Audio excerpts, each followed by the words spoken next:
The Great Wall of China, the largest, longest, most extensive man-made structure on Earth. It stretches for thousands of miles over the hills of northern China.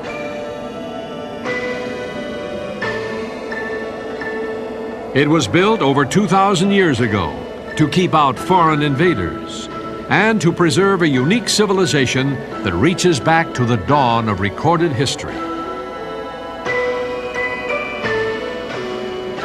After the Communist Revolution of 1949, the Chinese once again cut themselves off from the rest of the world and spent several decades in self-imposed seclusion. But in the last few years, the Chinese have come out from behind their wall. Great changes are now taking place in China.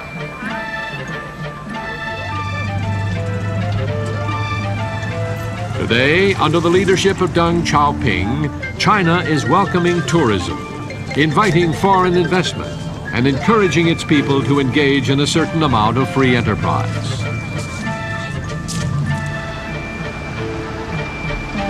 The world's most populous nation has embarked on a great experiment in its search for a way of life that will bring lasting peace and prosperity to 1/4 of the human race.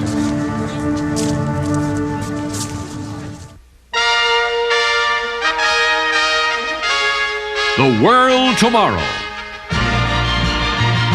The Worldwide Church of God presents Herbert W. Armstrong, internationally recognized ambassador for world peace, visiting prominent leaders around the globe, discussing the cause of world problems,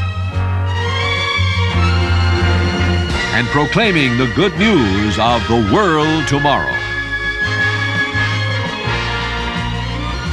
Ladies and gentlemen, Herbert W. Armstrong. Yes, the Chinese are still experimenting.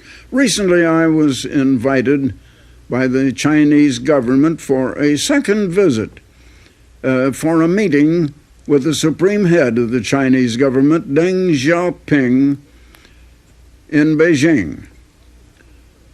On this same trip, I also visited Shanghai, where I had a meeting with our own entourage that accompanied me on the trip and our television crew. And this meeting was televised for showing to you, our television audience, at this time. And here we find ourselves in the same guest house that was provided for the President of the United States when he was recently here. And in fact, in the very apartment that was occupied by the President, and in the same room as a reception room in the apartment. And it's really a momentous occasion for us to be here in this place. And some of us were discussing some of the events that have happened on this trip so far. And I was so much impressed in the meeting that I had with Mr. Deng Xiaoping, who is the now undisputed power back of all of the government in this greatest nation on the face of the earth, this nation of China, with 1,200,000,000 people. And he admitted in that conversation, it was recorded and televised all over this nation, and it was reported in the newspapers all over the nation, that China had made some mistakes, the government had made some mistakes, and that they were correcting them. And you know, I was impressed by that. The head of a government admitting, and it was published and went out over the nation, and admitting mistakes. You know, the most difficult thing I find for anyone, small or great, to do is admit a mistake, admit he is wrong, and to change. and to change from the wrong way to the right way. And I was rather heartened by that very thing. Now, here in China, they decided to experiment, and they decided to take up the Cultural Revolution. Now, instead of cultural, it was just anti-cultural, actually, because they began to burn up textbooks, histories.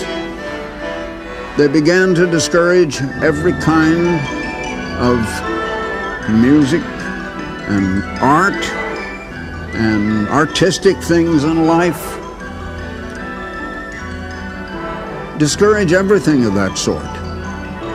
And then they found that didn't work. And that's what Chairman Deng Xiaoping was referring to.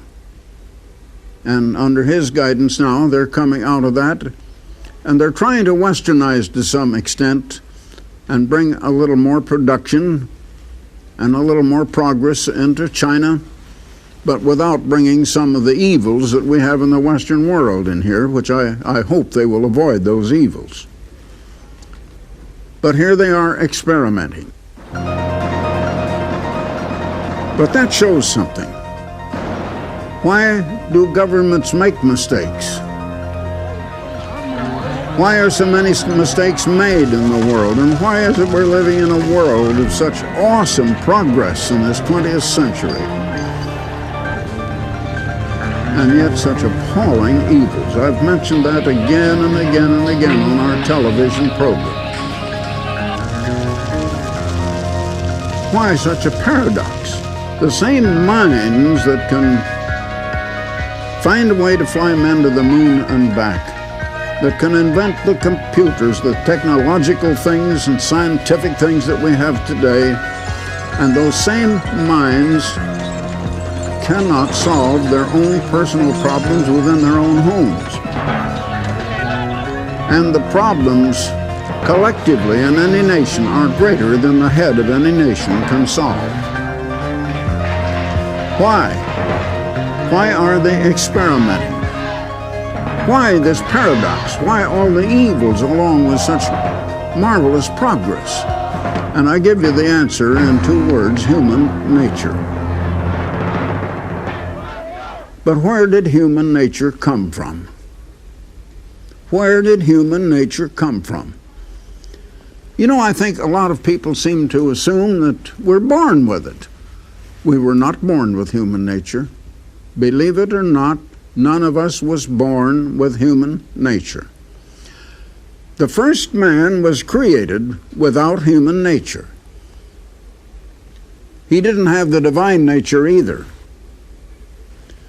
He was created with a mind that could discern good or evil up to the human level, but no higher.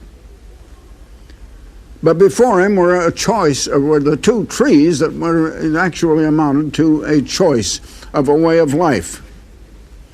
He could take the tree of life on the one hand, which would have given him immortal life.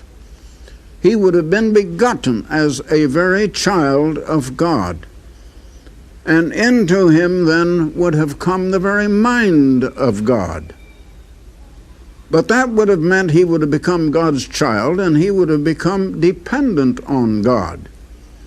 And he would have relied on God and the wisdom and the knowledge of God to guide him. But also in the tree, in the Garden of Eden, that is, were the other tree, the tree of the knowledge of good and evil. And somehow Mother Eve, after God had created her by taking out one of Adam's ribs in an operation and creating a woman out of it, and she said to the serpent, Satan the devil appeared to her in the form of a serpent. And she said, well, we may have of all of the trees of the Garden of Eden except that one tree, but God has said we shall not touch it or eat of it, or we shall die. Then he recorded the first lie. You will not surely die, he said. Oh, no, God knows better than that. God knows you're an immortal soul. Now, that was a lie. She was not an immortal soul, neither was Adam. They did not have immortal life. Because we read in the 2nd chapter of Genesis in verse 7 that the eternal God formed man of the dust of the ground and breathed into his nostrils the breath of life, and man, made of the dust of the ground, became a soul. And to that same soul God said, if you eat of the forbidden fruit, you will die. An immortal soul can't die. But you know, Eve must have been confronted here with two decisions. God said you will die, and Satan said you won't die. You're immortal. You'll be able to take of that fruit and you'll be God yourself. And you know, Mother Eve must have decided right then and there to make a scientific experiment. Now, the tools of science, modern science today, that seems to be worshipped all over the world a great deal, consist of observation with measurement and human reason and experimentation. That is the process used by science today. And Eve decided to try an experiment. She would experiment and she would try that tree. And maybe if it didn't work, she might try something else. So she tried the scientific experiment and she took of that forbidden fruit. And the result is she died. When what God had said was true and what Satan had said was a lie. But now Adam took with her. And what did Adam take? He took to himself the knowledge of good and evil. In other words, he would decide for himself what is good and what is evil. He would decide on human values. Now, just consider a minute. If he had taken the tree of life, that also would have been a tree of knowledge, because he would have received knowledge from God.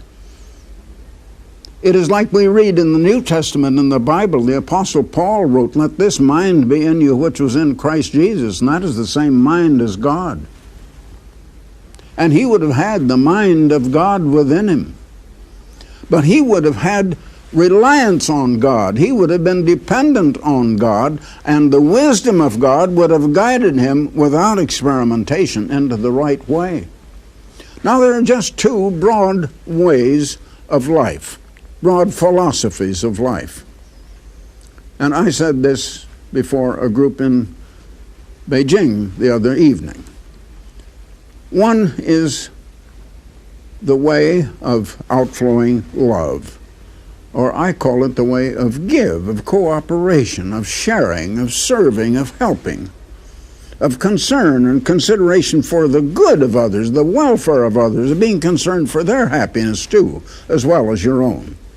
The other way is selfishness, self-centeredness, the way of vanity, and the way of getting and wanting to take away from other people, the way of competition and strife, the way of envy and jealousy, of hostility against others, competition that leads to strife and destruction.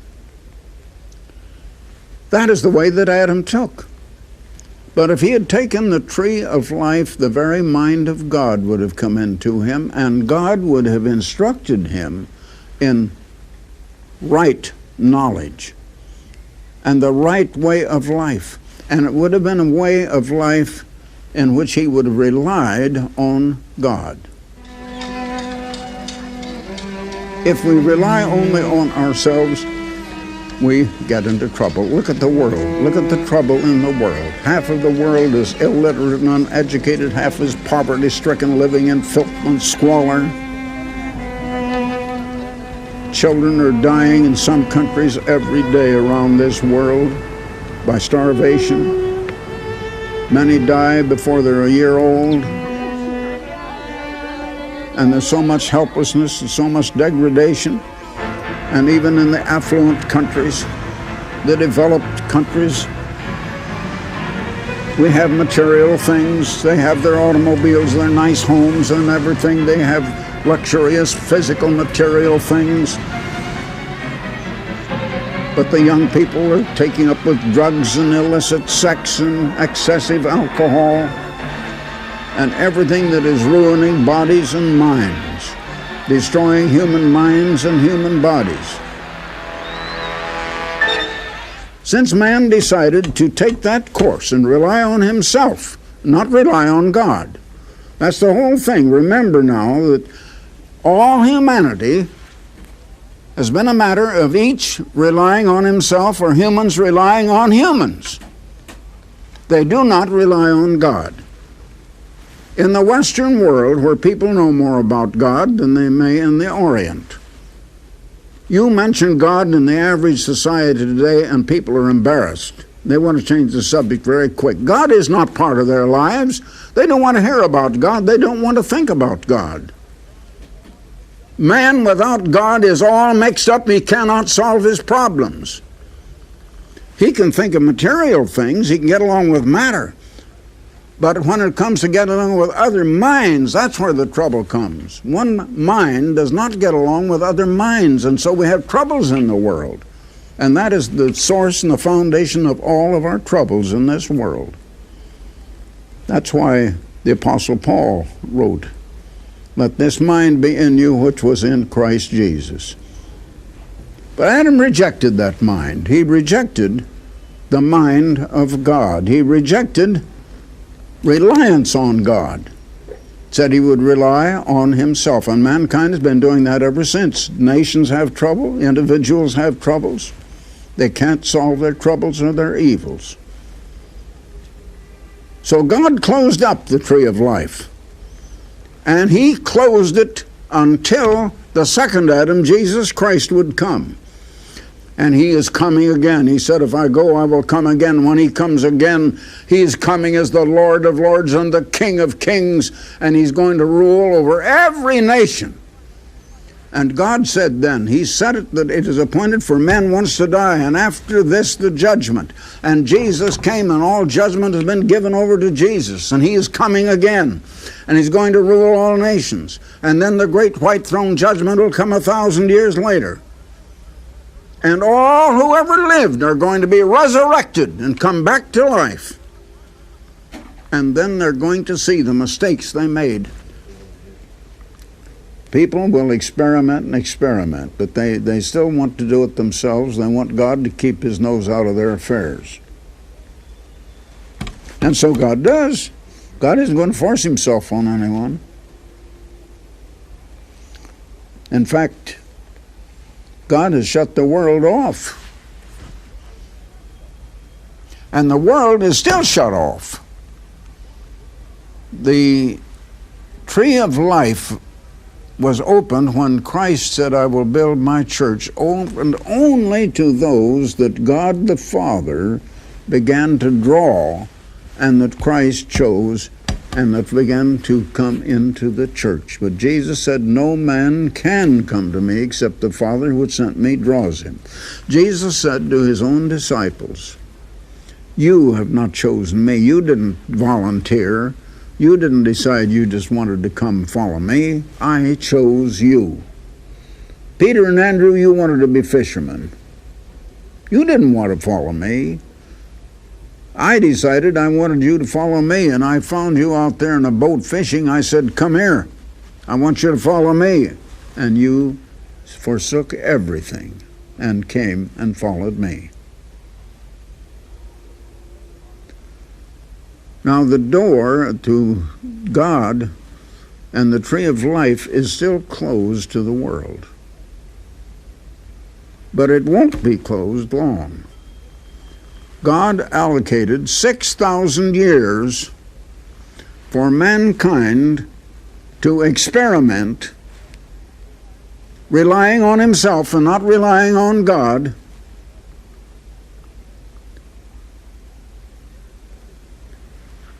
And then Christ is going to come and rule, and then for the first time he will have the first fruits, the church, having been trained to be changed from human to divine, from man into God, and to rule with him and under him, in ruling over all nations and teaching them God's ways and reliance on God instead of reliance on human ingenuity and human experimentation and human goodness, which is only good up to a certain self-centered level. Mankind has been experimenting. Nations have been experimenting. Science, as we call it, has been experimenting. We've had many kinds of governments in the world. Humans are always making mistakes, but they never will learn, and they never will, and they can't. It's like a little child trying to run its own way, a child 6 months old. Without the guidance of its parents, it's helpless, and without the guidance of God, we're helpless. Humanity is helpless. God help us to understand and realize how helpless we humans are without God. Humans do not rely on God, they rely on themselves. And where there are troubles, we try to solve things by dealing with the effect and never with the cause. We should find out the cause of everything, and the cause of everything is that human nature developed because man sold out to Satan. He was kidnapped by Satan, and he has adopted Satan's philosophy and Satan's way of self-centeredness in life. It's a false way. And God is going to wait until his whole civilization crashes down. Nuclear war is coming. Man is going to have to learn his bitter lesson.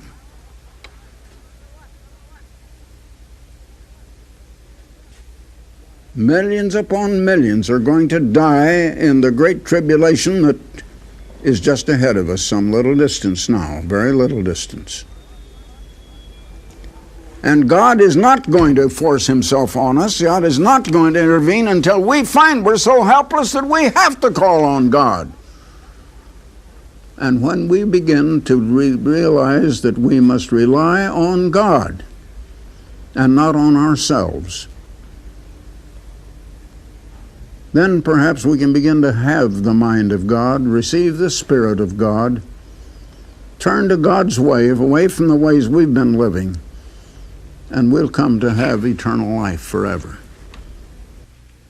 Now, back in Pasadena, we have just recently come out with a new booklet, A World Held Captive.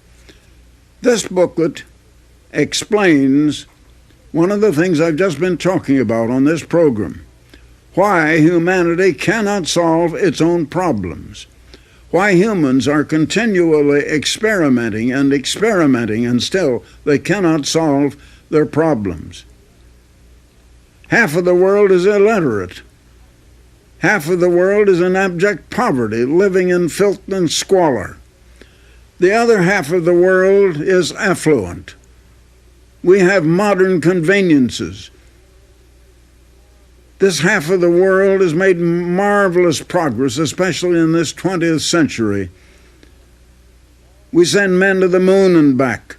All the inventions of science, the many things that we have to enjoy today, and still we're beset with problems that we can't solve. The drug problem, the crime problem, alcoholism, 1,001 things and problems, and we still can't solve our problems. The same minds that can devise all of these modern accomplishments of the 20th century cannot solve their own problems, either their problems of their own families in their own homes, the problems with their neighbors, the problems of different organizations like capital and labor, or problems between nations, problems between various races of people on the earth.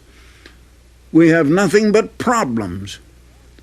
And it seems that we're even in more trouble than the people living in abject poverty and in ignorance in other parts of the world. You may have a copy of this book free. There's no charge whatsoever, and we don't ask for contributions. I would like to send you a copy. A World Held Captive. You've never read anything quite like it.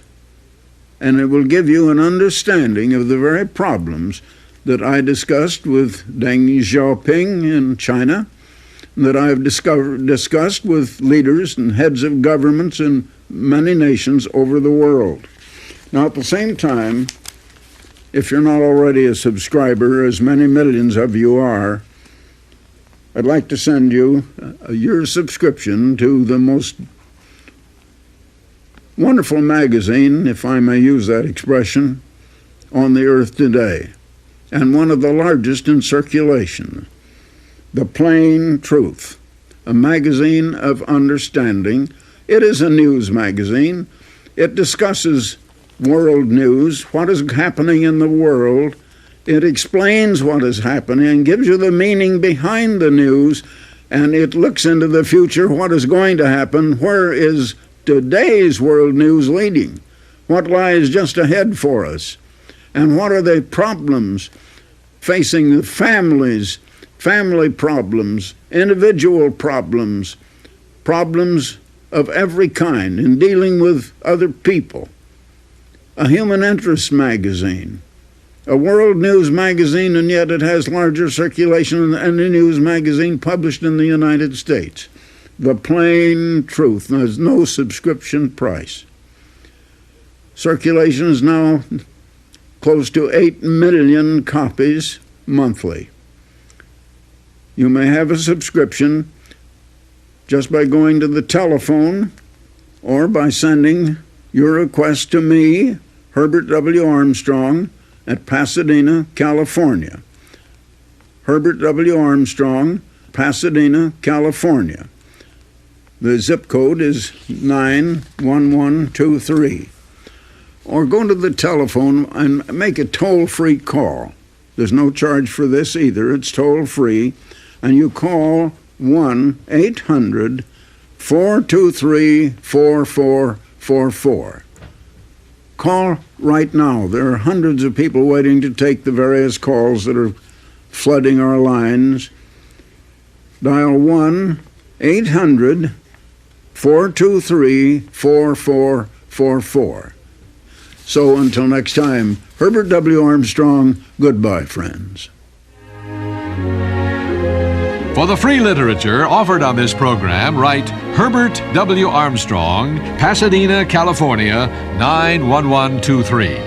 In Canada, Box 44, Vancouver, BC. Or in the continental United States, you may call this toll-free number, 1-800-423-4444. In Alaska and Hawaii only, call Collect 1-818-304-6111. If the lines are busy, please try again in 10 to 15 minutes. The preceding program and all literature were produced and sponsored by the Worldwide Church of God.